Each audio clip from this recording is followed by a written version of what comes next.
Halo, assalamualaikum warahmatullahi wabarakatuh. Kembali lagi di channel saya. Untuk video kali ini, saya akan share kepada teman-teman 5 hal yang perlu dipertimbangkan sebelum membuat sebuah aquascape. Sebelum kita lanjut videonya, langkah baiknya teman-teman subscribe dulu channel saya supaya teman-teman gak ketinggalan info menarik lainnya seputar aquascape. Oke, sudah ya. Mari kita lanjut.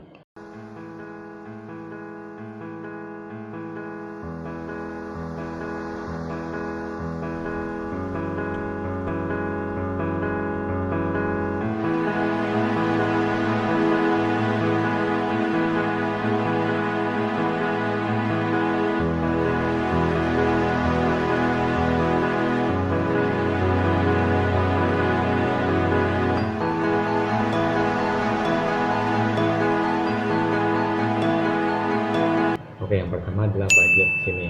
Teman-teman harus bisa memperhitungkan berapa besar budget yang akan teman-teman keluarkan untuk membuat sebuah aquascape.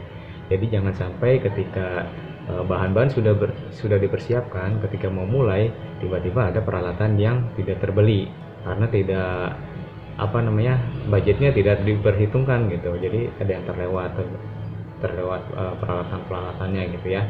Nah gitu, jadi misalkan teman-teman punya budget 1 sampai 1,5 juta nih, katakanlah seperti itu.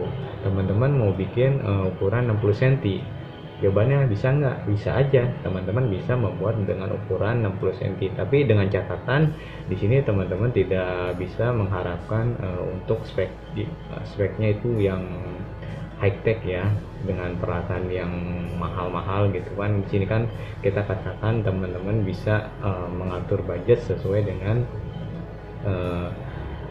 dengan kemampuan teman-teman lah ya gitu. Apalagi kalau teman-teman mau misalkan budgetnya itu dipres lagi, bisa jawabannya. Ya teman-teman di sini harus punya kreativitas, punya kemauan untuk membuat sendiri peralatan-peralatannya. Contohnya apa? Yang pertama itu dari lampunya ya, dari lampu di sini. Kalau untuk lampu seperti lampu seri ini saya menggunakan lampu HPL 30 watt RGB dengan heatsinknya itu menggunakan papan aluminium. Nah untuk bahan-bahannya sendiri itu banyak tersedia di online, tinggal beli aja. Kalau misalkan ini kan sebenarnya kan bikin lampu ini kan, karena kalau beli lampu pabrik kan di samping harganya mahal pertama, yang kedua untuk intensitas kekuatan cahayanya juga penetrasinya tidak sekuat LED HPL, karena kebanyakan untuk pabrikan itu LED-nya menggunakan jenis SMD gitu ya. Kalau untuk HPL sendiri dia cahayanya sangat kuat, terang banget gitu. Karena kan dia 1 wattnya, satu mata lampunya itu 1 watt dibandingkan dengan SMD mungkin 0,5 watt per mata ya, per mata LED gitu. Jadi saya makanya membuat LED DIY dengan HPL gitu. Jadi untuk bahan-bahannya banyak di online store, tinggal cari aja. Kemudian untuk cara pengaplikasiannya atau cara membuatnya tinggal lihat aja di YouTube, banyak yang menyediakan tutorial untuk membuat LED HPL untuk aquascape ya. Oke, yang kedua adalah filter. Kalau di sini untuk budget seperti 1 jutaan, teman-teman bisa memilih filter yang murah seperti filter hang on yang bisa menghasilkan waterfall ya, atau arus air itu seperti air terjun seperti itu, atau bisa juga menggunakan filter. Tapi untuk filter ini teman-teman harus bisa jadi kalau untuk filter ini kan dia sebenarnya bisa menimbulkan ini ya, panas dari si itunya sendiri, dari mesinnya, karena kan dia tenggelam dalam air. Tapi untuk bisa menaikkan suhunya juga tidak terlalu signifikan. Nah ini mungkin bisa dibantu dengan kipasnya juga teman-teman bisa rakit sendiri menggunakan kipas komputer ya. Kemudian tinggal beli konektornya aja dan adaptornya gitu ya. Nah balik lagi ke filter. Kalau untuk filter teman-teman misalkan ada keinginan untuk membeli filter kanister yang notabene kalau untuk beli yang pabrikan itu mahal sekali harganya ya, bisa sampai 500 ribuan ke atas untuk satu harga filter kanister gitu ya. Jadi teman-teman bisa mengakalinya dengan menggunakan filter yang terbuat dari bahan bekas paralon. Nah, balik lagi untuk caranya sendiri bisa cari aja di YouTube, banyak yang menyediakan tutorialnya gitu ya. Jadi untuk filternya teman-teman bisa mengakalinya kalau misalkan menggunakan dengan filter kanister yang bagus. Maksudnya bagus di sini ininya ya, power headnya atau outputnya itu sendiri, karena kalau untuk bawaan kan untuk outputnya sendiri kan kita tidak bisa modif untuk seberapa besar output yang akan dikeluarkan. Tapi kalau kita DIY kita bisa memilih power head dengan outputnya sesuai dengan ukuran tank akuarium kita gitu ya. Oke, yang ketiga adalah tank akuarium gitu. Jadi kalau tank akuarium di sini teman-teman bisa mengakalinya dengan menggunakan kaca bekas yang bisa mungkin ada di rumah, ada kaca bekas yang bisa digunakan, tinggal bersihkan, kemudian tinggal beli lem silikonnya aja dan disesuaikan dengan ukuran akuarium yang teman-teman inginkan. Tapi di sini teman-teman juga harus memperhatikan jangan sampai bikinnya itu asal-asalan, dalam arti seperti ini, teman-teman mau bikin 1 meter tapi tidak memperhitungkan dengan ketebalan kacanya itu sendiri. Jadi harus hati-hati, jangan sampai kacanya itu pecah, karena jangan disamakan aquascape dengan akuarium biasa. Kalau akuarium biasa dia tidak ada komponen hardscape-nya seperti bebatuan dan kayu-kayuan. Kalau di aquascape di sini kita kan mainnya batu-batuan, kemudian kayu, kemudian juga ada soil di situ, di dalamnya ada mungkin pasir malang, pasir sirika. Nah itu bisa menambah beban untuk si kacanya ini. Jadi jangan mengambil resiko terlalu tinggi lah, kita main cari aman saja. Kalau untuk 1 meter ya let's say mungkin menggunakan yang aman itu menggunakan kaca dengan ketebalan 8 mili. Kalau 60 cm mungkin 6 mili untuk ketebalan kacanya, dan dasarnya mungkin bisa menggunakan 8 mili karena banyak bebatuan kalau kita pakai banyak batu ya gitu. Oke, itu tadi kaca. Kemudian yang keempat itu adalah meja akuariumnya. Teman-teman mungkin punya meja bekas besi, bisa dirakit, kalau misalkan belum dirakit bisa digunakan kembali gitu ya.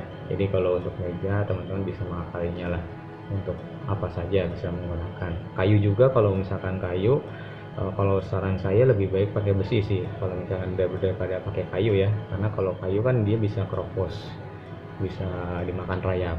Tapi lebih amannya sih menggunakan besi atau aluminium kalau lebih bagus gitu ya. Oke, itu tadi untuk budget. Kalau misalkan teman-teman ada lagi yang menggunakan CO2 gimana ya? Kan CO2 mahal ya, teman-teman bisa menggunakan CO2 DIY, menggunakan campuran sitrun dan cangkang telur maupun dari ragi ya gitu ya. Untuk detailnya lagi itu teman-teman bisa cari aja di YouTube. Oke, itu tadi budget sudah. Kemudian yang kedua adalah desain atau tema yang akan dibuat. Nah ini juga akan berkaitan juga dengan budget juga, karena mengapa? Karena tiap desain pasti akan memerlukan komponen-komponen yang berbeda-beda gitu. Apalagi kalau di sini misalkan teman-teman menggunakan desain duststyle ya. Kalau duststyle di sini teman-teman akan sangat membutuhkan soil dan juga pupuk dasar untuk menunjang pertumbuhan tanaman, dan juga untuk tanamannya juga pasti akan membutuhkan banyak tanaman stem yang berwarna dan juga tanaman karpet gitu ya. Jadi budgetnya juga akan bertambah lagi. Kemudian juga untuk lampunya juga kita tidak bisa menggunakan settingan medium, mungkin bisa naik lagi ke settingan high. Kalau misalkan 60 cm mungkin bisa pakai ukurannya itu watt per liternya 1 watt per liter untuk maksimal ya gitu. Jadi akan berpengaruh juga terhadap kekuatan lampu. Kemudian juga CO2, mungkin teman-teman kalau CO2 DIY itu kurang maksimal pertumbuhannya. Karena mengapa? Karena di sini keluaran CO2-nya itu tidak stabil, tidak seperti tabung CO2 yang kita bisa atur sendiri menggunakan valve. Walaupun DIY juga bisa ya, cuma Kalau DIY kan terbatas karena apa ya, bahan dari bahan untuk membuat CO2-nya seperti sitron kan, dengan cangkang telur kan lama-kelamaan dia akan habis. Beda halnya dengan CO2 tabung karena dia isinya benar-benar murni gas gitu. Jadi ya awetnya lebih lama lah gitu. Oke, yang kedua tadi saya sudah menyebutkan untuk desain, sorry. Yang pertama adalah dust style, kemudian yang kedua adalah natural style, ada juga jungle style. Nah, untuk natural style dan juga jungle style ini mungkin agak sedikit sama ya, cuma perbedaannya mungkin kalau untuk jungle style itu lebih banyak menggunakan kayu-kayuan dan juga bebatuan. Tetapi di sini juga untuk settingannya teman-teman bisa setting dari low ke medium. Itu balik lagi juga dengan penggunaan tanaman yang tepat. Ya, tanamannya juga teman-teman harus menggunakan tanaman slow grow, jangan memaksakan menggunakan tanaman yang membutuhkan cahaya kuat seperti tanaman yang berwarna merah-merah itu, yang berwarna itu akan membutuhkan cahaya yang tinggi, yang kuat gitu ya. Jadi itu intinya perbedaannya kalau untuk natural style dan juga jungle style itu adalah dari segi hardscape-nya gitu. Hardscape-nya lebih dominan, lebih banyak itu menggunakan kayu dan batu itu untuk jungle style karena dia menirukan tema hutan ya gitu. Nah, ini untuk budgetnya sendiri bisa terjangkau sih untuk teman-teman yang misalkan budgetnya terbatas. Teman-teman bisa menggunakan tema ini, di samping tanamannya tidak ribet, kemudian peralatannya juga tidak terlalu banyak seperti CO2, mungkin bisa menggunakan DIY, dan lampu juga bisa setting medium, tidak memakan banyak biaya lah ya gitu. Kemudian juga tidak menggunakan soil, teman-teman bisa mengakali dengan menggunakan pasir silika, karena kan tanamannya kebanyakan tanaman yang menempel pada batu dan juga kayu seperti moss, kemudian anubias, Bucephalandra dan juga fern ya gitu. Oke, yang terakhir adalah iwagumi. Kalau iwagumi di sini dia lebih banyak menggunakan elemen bebatuan. Dia itu menirukan pemandangan pegunungan gitu. Jadi lebih banyak dia menggunakan tanaman karpet. Jadi kalau untuk tanaman stem dia tidak menggunakan, setahu saya tidak pakai tanaman stem, jadi lebih banyak dominan menggunakan tanaman karpet gitu ya. Kalau untuk iwagumi, apakah bisa untuk budget yang terbatas? Jawabannya bisa, teman-teman bisa settingan ke medium, tapi balik lagi untuk tanamannya juga harus disesuaikan, jangan menggunakan Hachikuba ya. Kalau untuk Hachikuba dia kebutuhan cahayanya juga harus kuat, apalagi Grosso juga sama, itu juga harus high settingannya. Jadi mungkin bisa menggunakan tanaman Monte Carlo maupun misalkan yang lainnya itu seperti Echinodorus maupun hairgrass juga setahu saya bisa. Tapi ini di sini harus pakai ini ya, soil ya, harus pakai soil di sini, minimal soil aja, pupuk dasar bisa diabaikan, teman-teman bisa menggunakan soil juga. Oke, yang ketiga adalah peralatan dan perlengkapan. Kalau untuk peralatan di sini saya katakan merupakan barang yang habis dalam jangka waktu lebih dari 1 tahun. Kalau perlengkapan adalah sebaliknya, kurang dari 1 tahun. Nah, untuk peralatan di sini yang paling umum adalah digunakan dalam aquascape, yaitu pertama lampu, filter, tangki akuarium, kemudian meja akuarium mungkin ya, yang misalkan pakai meja, kemudian tabung CO2 ya. Saya katakan CO2 di sini yang menggunakan tabung karena dia dari segi umurnya juga dia tergolong cukup lama dibandingkan dengan DIY. DIY mungkin setiap 1-2 bulan sekali mungkin harus di top up bahan-bahannya supaya dia bisa menghasilkan CO2. Kemudian peralatan lainnya mungkin seperti pinset, kemudian kipas ya, kipas untuk menurunkan suhu. Pokoknya yang barang-barang yang lebih dari 1 tahun, yang lebih awet ya kita masukkan, kategorikan sebagai peralatan. Nah, di sini teman-teman juga harus mempersiapkan budgetnya, karena di sini peralatan juga teman-teman harus membutuhkannya. Ya mungkin yang teman-teman bisa mengabaikan untuk peralatan-peralatan yang tidak terlalu penting seperti chiller, mungkin bisa diganti dengan kipas. Kemudian mungkin ada yang bilang pakai twin star ya untuk menghilangkan alga, itu bisa diabaikan. Itu juga tidak terlalu istilahnya ya, mungkin kalau untuk teman-teman yang punya budget lebih ya bisa menggunakannya, tapi kalau untuk yang terbatas ya kita nggak usah lah untuk twin star itu. Sebenarnya kalau twin star itu tidak menghilangkan alga dia, kalau menurut saya ya, yang saya baca, yang saya tonton di video-video para aquascaper yang sudah lama, si twin star ini tidak menghilangkan alga, cuma dia menghambat pertumbuhan alga. Jadi ketika awal setup sebenarnya yang dibutuhkan oleh si tank aquascape kita adalah sering-sering ganti air atau water change. Di sini untuk menghilangkan kesempatan bagi alga untuk tumbuh lebih banyak gitu. Karena di sini sebenarnya di awal-awal setup adalah yang paling rawan ditumbuhi alga. Jadi kita tidak akan bisa menghentikan pertumbuhan alga, tapi kita bisa meminimalisir pertumbuhannya. Karena walaupun aquascape teman-teman bisa usianya sampai 1 tahun, pasti itu akan ditumbuhi alga. Bagaimanapun pasti akan ditumbuhi alga.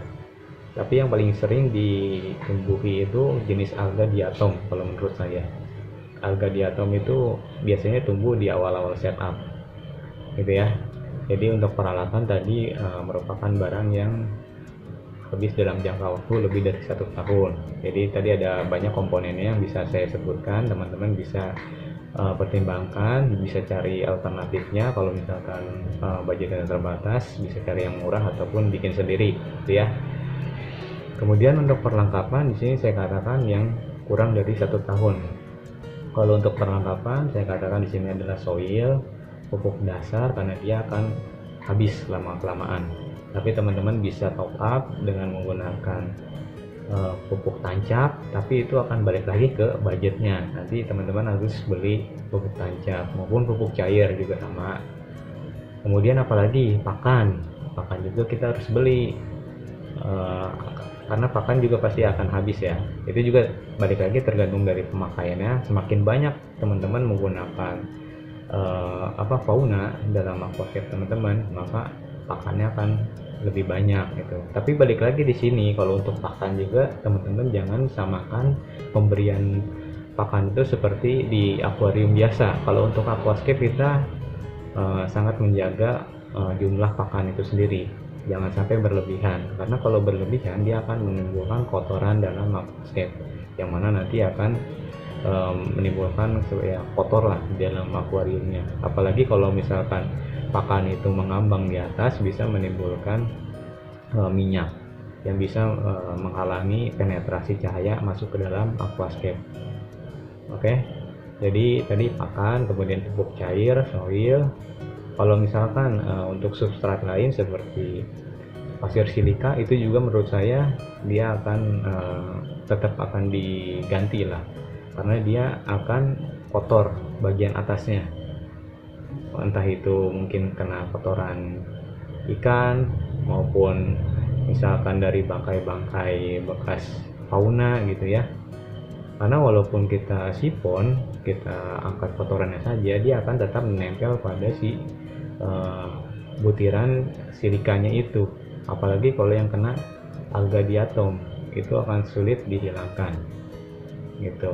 Walaupun adalah bisa dibersihkan, tapi tetap sisa-sisanya itu akan menempel pada silikanya. Jadi mau nggak mau harus diganti dengan yang baru, ditaburin lagi pasir silikanya ke dalam tangki akuarium.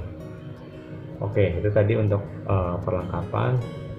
Kemudian untuk perlengkapan lainnya mungkin kalau untuk tabung DIG ya, itu merupakan barang yang habis dalam jangka waktu kurang dari 1 tahun. Jadi di sini teman-teman harus mempersiapkan, balik lagi ke budgetnya. Tadi pertimbangkan apa yang saya bilang, banyak apa namanya, peralatan-peralatan dan juga bahan-bahan yang perlu dipersiapkan. Kemudian kita balik lagi untuk tadi saya udah sebutkan untuk peralatan dan juga perlengkapan. Mungkin kalau ada yang ketinggalan, teman-teman bisa komentar saja di video saya supaya bisa membantu teman-teman yang lain juga gitu ya. Oke, yang keempat adalah perawatan di sini. Untuk perawatan sendiri sebenarnya untuk aquascape itu mudah. Kalau teman-teman mau belajar gitu ya. Mudah di sini untuk aquascape sendiri menurut saya yang paling penting adalah penggantian air atau water change maksimal 50%. Kalau untuk minimalnya mungkin 30% dari jumlah air dari tangki akuarium. Karena kita ini kan menggunakan sistem tertutup, yaitu hanya sebatas dalam akuarium. Kalau dalam habitat aslinya dia kan biasanya tumbuh di rawa-rawa atau air yang mengalir ya, yang mana setiap saat itu airnya pasti berganti terus dengan air yang baru. Nah, dia itu akan hidup lebih sehat di alamnya, yaitu merupakan hal yang alamiah ya. Karena di sini kan kita akan menirukan seperti di lingkungan habitat aslinya, makanya diperlukan penggantian air supaya airnya menjadi fresh lagi. Gitu, tidak jenuh. Kalau lama-kelamaan tidak diganti airnya akan jenuh, akan menumpuk. Apalagi kalau banyak faunanya itu akan menimbulkan amonia. Ya walaupun secara biologi kotoran ikan itu akan diserap oleh tanaman, tapi penyerapannya itu tidak akan maksimal kalau tidak kita bantu dengan menguras air, gitu ya. Tidak kita bantu dengan menguras air, maka akan menimbulkan air yang jenuh, yang tidak baik bagi si faunanya itu sendiri maupun bagi aquascape kita. Oke, itu dari perawatan yang paling utama adalah water change. Kemudian perawatan lainnya mungkin ke perawatan tanaman ya. Kalau untuk tanaman slow grow seperti moss, bonsai, kemudian anubias dan juga fern, ini tidak terlalu banyak ini ya, istilahnya tidak terlalu banyak perlakuan lah. Jadi karena kan dia kan slow grow ya, jadi untuk slow grow sendiri kan otomatis pertumbuhannya akan lama dibandingkan dengan tanaman fast grow seperti tanaman stem, kemudian tanaman karpet yang harus rajin kita trimming.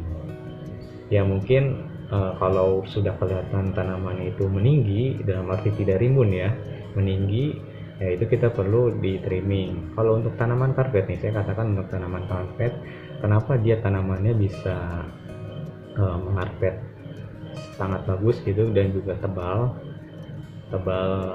ini ya tanamannya.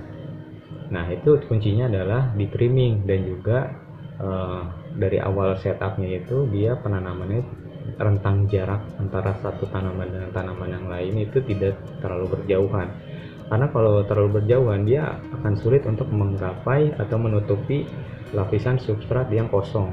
Jadi kalau semakin dekat dia akan gampang ngarpet gitu ya. Teman-teman bisa mengakalinya ya, porsinya jangan terlalu banyak lah untuk sekali tancap tanaman karpet itu ya, mungkin diameternya sekitar 2 sentian lah, diameternya 2 cm, kemudian dipasangnya itu 1 cm, kasih jaraknya supaya cepat ngarpet, itu kuncinya.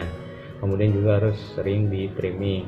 Nah kalau untuk trimming ini kenapa harus di trimming, karena kalau tanaman karpet ini saya katakan dia punya dua lapisan atas dan lapisan bawah. Untuk lapisan atas yang terkena cahaya lampu, kalau lapisan bawah dia tidak terkena lampu. Nah kalau yang tidak terkena lampu ini akan sulit untuk fotosintesis dan juga dia akan membusuk nanti. Setelah membusuk dia akan mengambang ya gitu. Jadi untuk mencegah hal itu makanya di trimming supaya bagian lapisan bawah ini akan tumbuh kembali dan dia akan berkembang biak, bercabang gitu ya. Kalau untuk tanaman stem dia tidak akan membusuk setahu saya, cuma kita butuh trimming itu supaya dia bisa rimbun. Sama juga dia akan berkembang biak, akan bercabang, berlipat-lipat ganda, dan juga hasil trimmingannya bisa kita tanam kembali seperti itu ya. Nah itu untuk perawatan tanamannya. Kalau untuk ikannya gimana bang? Kalau untuk ikannya Ikannya juga sebenarnya kalau ikan aquascape tidak terlalu ini sih, tidak terlalu ribet karena mengapa? Karena rata-rata ikan aquascape itu tidak membutuhkan perlakuan khusus seperti ikan arwana ya, itu beda lagi. Atau mungkin teman-teman ada yang menggunakan ikan diskas, itu juga beda lagi ceritanya. Karena kalau untuk ikan diskas sendiri dia kan membutuhkan suhu yang lebih hangat. Nah, itu akan tidak cocok sekali kalau kita menggunakan tema dat style yang notabene dia itu membutuhkan CO2 yang tinggi, kemudian suhu yang dingin. Kalau untuk kita memasukkan diskas ke dalam tank dengan desain dat style, dia tidak akan bisa match. Mungkin yang akan lebih berakibat fatal itu adalah faunanya. Si diskasnya akan mati karena dia tidak bisa hidup dengan kondisi lingkungan yang dingin. Nah, kalau sebaliknya, kalau misalkan kita mengikuti si ikan ya, nah ikannya akan hidup tapi tanamannya akan mati karena dia akan kekurangan CO2. Kenapa bisa kekurangan CO2? Padahal kan kita injeksikan CO2 ke dalam tank akuarium. Karena untuk air yang hangat cenderung bisa menghabiskan CO2. CO2 tidak bisa bertahan lama di kondisi air yang hangat atau panas, gitu ya. Jadi bisa berakibat fatal kepada si tanamannya itu sendiri. Jadi ginilah, untuk lebih gampangnya teman-teman jangan sampai tanaman mengikuti ikan, tapi ikan mengikuti kondisi tanaman atau kondisi aquascape gitu ya. Jadi jangan sampai teman-teman udah memikirkan diskasnya dulu, ikan diskasnya, tapi mengabaikan si tanaman atau si layout dari atau desain dari aquascape kita. Jadi harusnya kita membuat si lingkungannya dulu, baru faunanya masuk gitu ya.